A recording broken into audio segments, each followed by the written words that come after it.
Voces de cambio. Voces de cambio. Educación, Política, economía, ciencia y tecnología, salud, cultura. y toda una diversidad de temas en las Voces de Cambio. En las Voces de Cambio.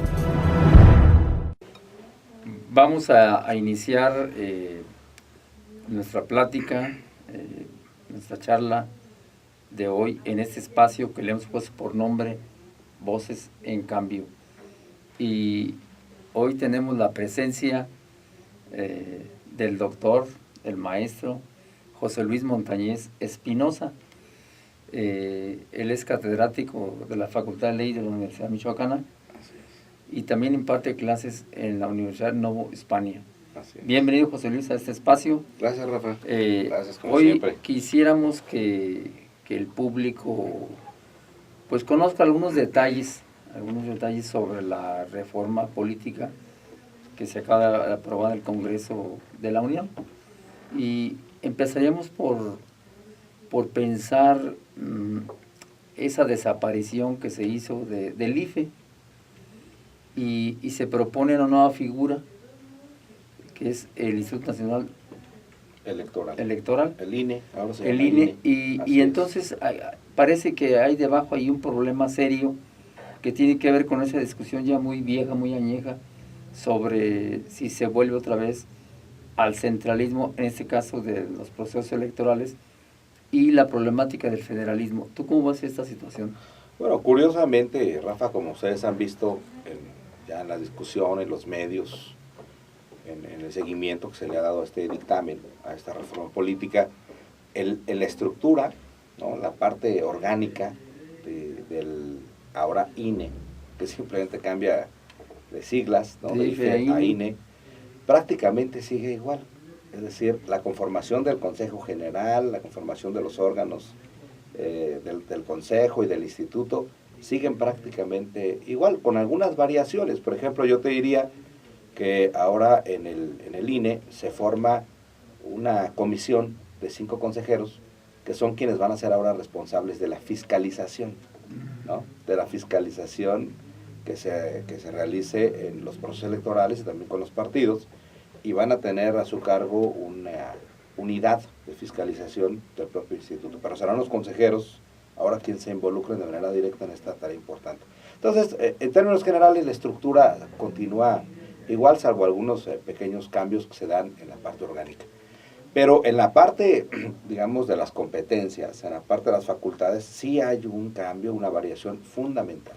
Efectivamente, este federalismo electoral que anteriormente permitía, a partir del 92-93, permitió la creación de los institutos electorales en los estados, en Michoacán el IEM, pues prácticamente queda supeditada, ¿no? Desaparece el federalismo electoral y estos organismos quedan supeditados prácticamente a las decisiones, a los lineamientos, a las reglas, a los procedimientos que marca el Instituto Nacional Electoral. Por cierto, aquí está claro que ya no se van a llamar institutos electorales, se van a llamar OPLES, le llaman ahora organismos públicos locales electorales. Organismos públicos locales electorales, los OPLES. Pero ahora el asunto del OPLE es que... ¿Y quién los nombra, José Luis? ¿Quién nombra a los...? Esa es la dificultad, ¿no? Justamente el centralismo se ha dado tanto que los nombra y los revoca el propio Consejo General del INE. Es decir, antes los nombraba, si tú recuerdas, el Congreso del Estado, a todos los consejeros de los institutos electorales. Era una facultad del Estado, por eso se daba el federalismo electoral, porque era una facultad justamente del Estado. Bueno, pues ahora ya no, ahora el Congreso ya no interviene en ese asunto, sino que ahora es una facultad que se le atribuye, o que le permite al INE, ¿no? ¿Qué tan importante es? Porque había planteamientos del PAN en el sentido de quitarles facultades a los que llamaban ellos señores feudales, los gobernadores. ¿Tiene que ver con eso de fondo? Sí, por supuesto, ese es el principal argumento que se da, ¿no? El argumento es que los gobernadores ya no metan las manos en los institutos electorales locales. La reflexión que yo hacía y la comparto contigo es, ¿ahora quién va a meter entonces las manos? Si ahora se le ata las manos a los gobernadores para que no intervengan en los procesos electorales, ¿se le va a atar igual las manos al presidente de la República?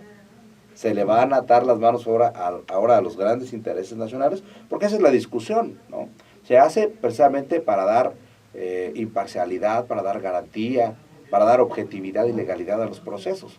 Pero ¿quién nos asegura que ahora desde la parte central, desde los grandes partidos políticos, los intereses de poder, pues no van a estar ahora direccionando los procesos electorales desde allá? Y esto tiene que ver con dos cosas, ¿no? Los consejeros electorales locales los designa el Consejo General, pero los magistrados de los tribunales federales y de los tribunales locales, esto es peor todavía, los magistrados locales electorales son designados por el Senado de la República, ¿no? Es decir, se centraliza. ¿Cuál es la diferencia? Pues que antes los consejeros y los magistrados locales los designaba el Congreso, hoy ya van a ser las grandes cuotas partidistas quienes determinen quiénes son los magistrados y quiénes son los consejeros. Y esto tiene que ver con un asunto de desconfianza que todos los ciudadanos tenemos. Es decir, tú sabes que el que paga manda y el que designa normalmente recibe favores, ¿no? Entonces, esa es la dificultad. Ahí estaba justamente, bueno, si le pones el asunto de la designación de los consejeros, de los magistrados, y hoy hasta la pensión vitalicia que pretendían meter de contrabando, pues era evidente que había una... como pagar una factura. Claro, no, era, por supuesto, era pagar una factura y comprometer la factura de los próximos procesos electorales. Y entonces la democracia quedaba sumamente cuestionada. Pero además, lo que tú decías, volviendo al centralismo, hoy el INE va a poder organizar elecciones federales y elecciones locales. Incluso en caso de que el INE vea en cierto estado condiciones de inestabilidad social, de ingobernabilidad, de inestabilidad política, va a poder ejercer una nueva facultad que se le llama la facultad de asunción o la facultad de atracción.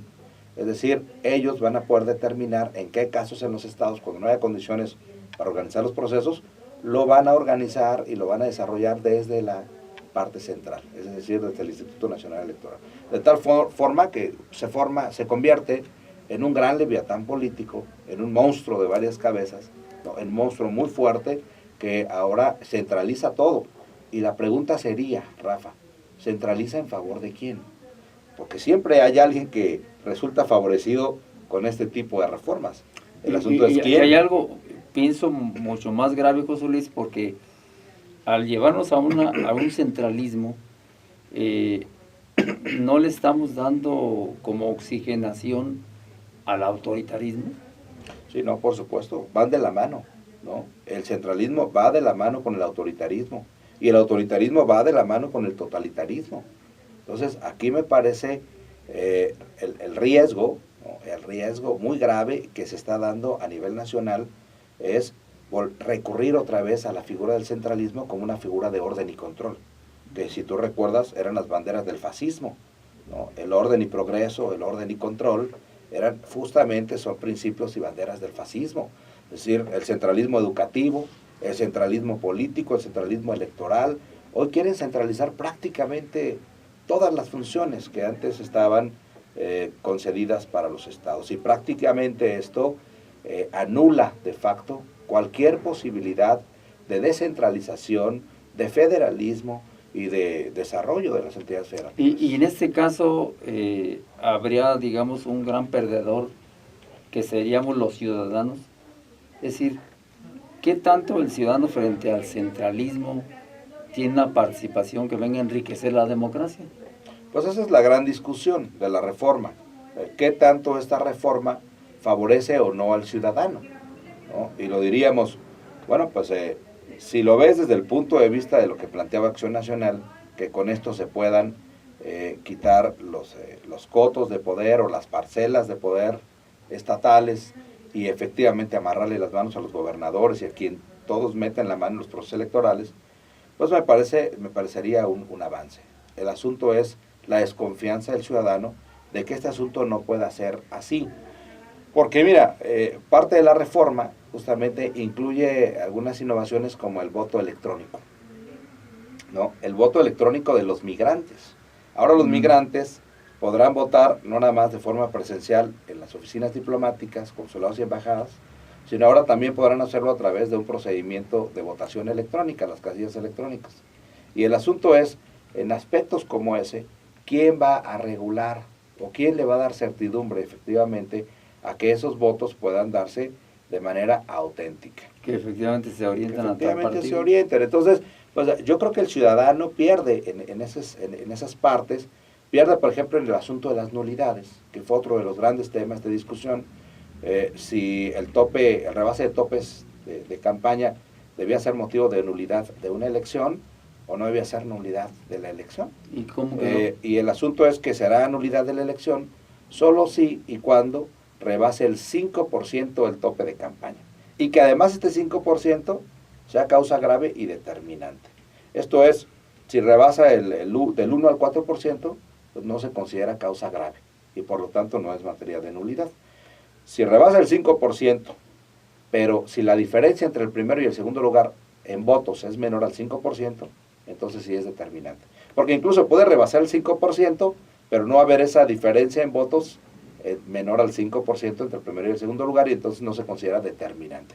Estos candados, ¿no? Estas falacias, estos candados, estos enredos que hace la reforma, me parece que sí van en perjuicio del ciudadano, ¿no? Esa parte, me parece que es la parte que regresa, ¿no? Digamos algo que debería ser para un proceso político como el mexicano y de cualquier otro país, ese proceso de reelección.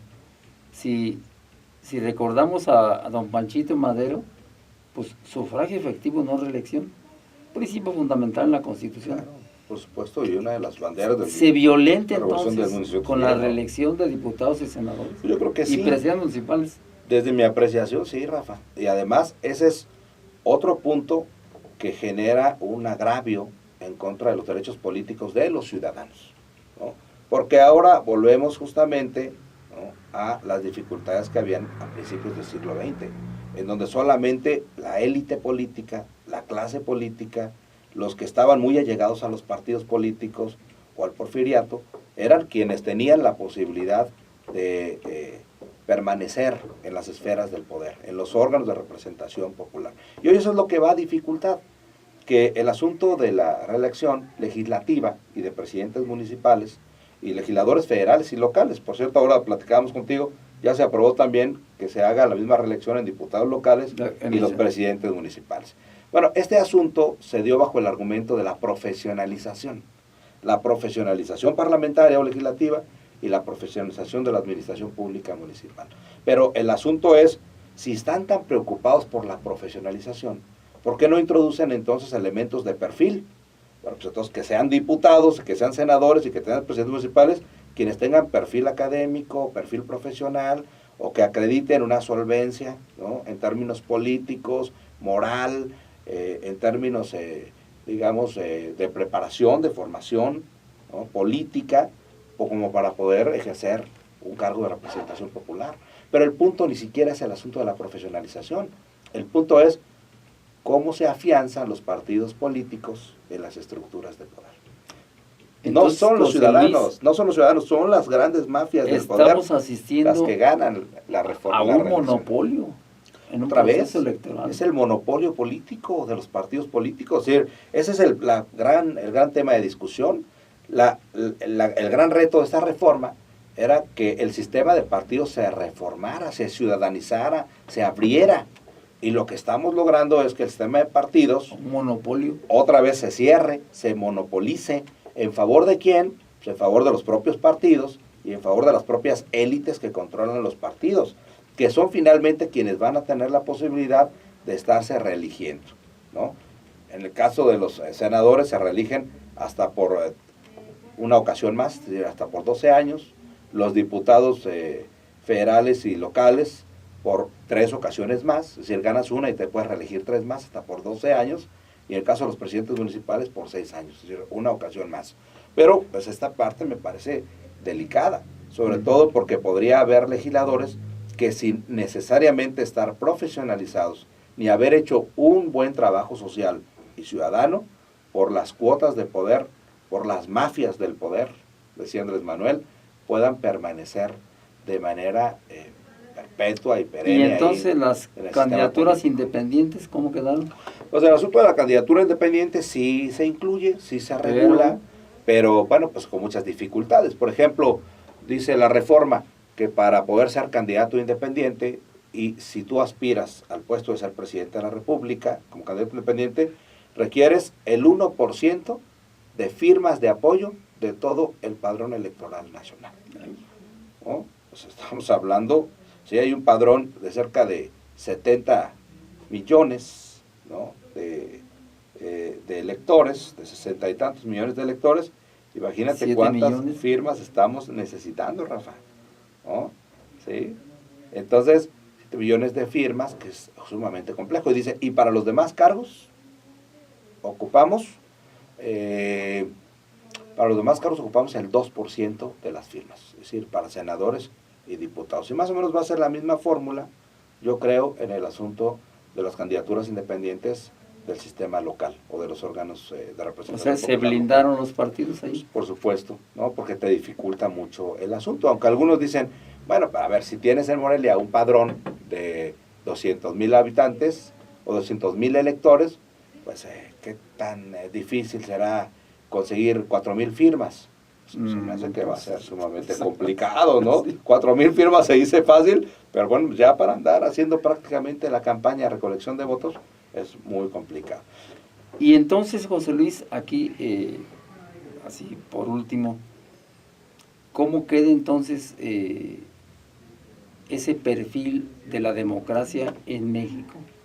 Fíjate que yo creo que también habría que ser justos y decir, bueno, hay retrocesos en algunas partes, como el asunto de la reelección, como el asunto de esta nulidad simulada, como el asunto del centralismo electoral, pero yo creo que también hay avances en otras partes que han sido propuestas de la izquierda desde hace muchos años, como el asunto de la paridad de género en las candidaturas electorales. Hoy ya habrá obligatoriamente el 50% para mujeres, 50% para hombres, pero no como se hacía antes. Si tú recuerdas, le decían a las mujeres, bueno, les daban los distritos perdedores para empezar, luego las ponían como suplentes, y luego cuando iban en las fórmulas plurinominales, llenaban con mujeres del número 20 o del número 15 hacia atrás, ¿no? Entonces decían, bueno, ahí está la cuestión de género. Bueno, ahora no, ahora cambian las reglas. Ahora se requiere que en una fórmula de mujeres, la suplente sea mujer. Se requiere que haya paridad en candidaturas, incluso en distritos ganadores. Pero que ya no renuncien. Ya no podrían renunciar, por supuesto, ya no podrían renunciar. Si van a ser, ahora, si renuncia la propietaria, de todos modos la mujer será una cuestión de género también, ¿no? Y en el asunto de las listas plurinominales, serán intercaladas. Si el primero es hombre, en el número 2 será una mujer. En el número 3 hombre, en el número 4 una mujer. Entonces me parece que ya se buscan los equilibrios. Otra parte importante fue el asunto de los indígenas. Ahora se reconocen, ya no se le llama usos y costumbres electorales, se llaman sistemas normativos electorales indígenas. ¿Esto qué quiere decir? Que en los ayuntamientos que sean fundamentalmente de población indígena o de comunidades indígenas, se van a elegir a los representantes municipales, pero de acuerdo a sus propios procedimientos electorales autóctonos. Como Cherán. Como Cherán, como Paracho, como Nahuatzin, como todos los que han intentado llevar a cabo este tipo de procedimientos. Y el voto migrante, finalmente, es la otra parte. Hay un avance en el asunto migrante. Te decía yo, no estoy de acuerdo con el voto electrónico, pero sí estoy de acuerdo en que se abran las posibilidades para los migrantes, ¿no? Ahora podrán votar en los consulados, en las embajadas de manera presencial. Y otro dato interesante, la credencial de elector ahora podrá llevar el domicilio del migrante en los Estados Unidos, ¿no? La credencial ahora INE llevará el domicilio del migrante en los Estados Unidos, no es ni siquiera en México, ¿no? Y los candidatos podrán hacer campaña en los Estados Unidos, desde luego con cargo a su propio presupuesto de los partidos. Y por último yo te diría el asunto del financiamiento. Se cuida mucho el financiamiento, se prohíbe la compra de tiempos directo en radio y televisión. Ahora son solamente tiempos públicos del Estado que se distribuirán de manera igualitaria. Voces de cambio.